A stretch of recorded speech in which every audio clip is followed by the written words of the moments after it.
Hi, உங்கள் எல்லாத்துக்கும் வணக்கம். நான் இன்றைக்கி சொல்லப்போகிற ஒரு டாபிக் என்னென்னா, அதாவது உலகின் தொன்மையான நாகரிகம் எதுன்னு கேட்டால் நம்ம என்ன சொல்லுவோம்? மொசரைனா நாகரிகம், அதுக்கப்புறம் நம்ம சிந்து சமவெளி நாகரிகம். ஆனால் அது எல்லாமே போய் நம்ம கீழடி நாகரிகம் தான் நமக்கு முன்னாடி நாகரிகம். கிபி 800 கிமு 800 கிமு 500 ஆண்டுகள்ன்றாங்க. ஸோ நம்ம கீழடி நாகரிகத்துக்கு உண்டான அறிக்கைகள்லாம் நம்ம சமர்ப்பித்தோம். ஆனால் மத்திய அரசு அதை வந்து வித்தராட் பண்ணியிருக்காங்க. அதில் தமிழ்நாட்டில் இருக்க எல்லா அரசியல் கட்சி தலைவர்கள் கண்டனம் சொல்லிட்டாங்க. ஏன்னா இந்தியாவுடைய ஒரு வரலாறே மாற்றப்படுது.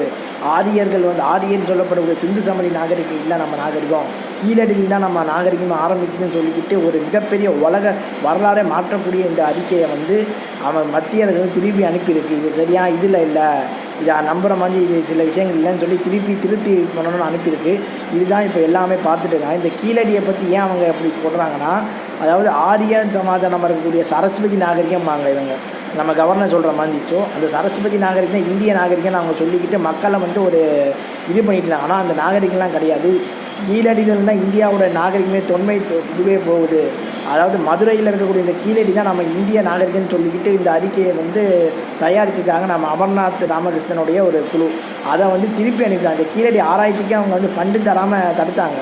ஆனால் அதெல்லாம் பிரேக் பண்ணிவிட்டு இப்போ வந்து இந்த அறிக்கையும் அவங்க வந்து திருப்பி அனுப்பியிருக்கிறது வந்து சந்தேகத்தை தான் எழுப்புது.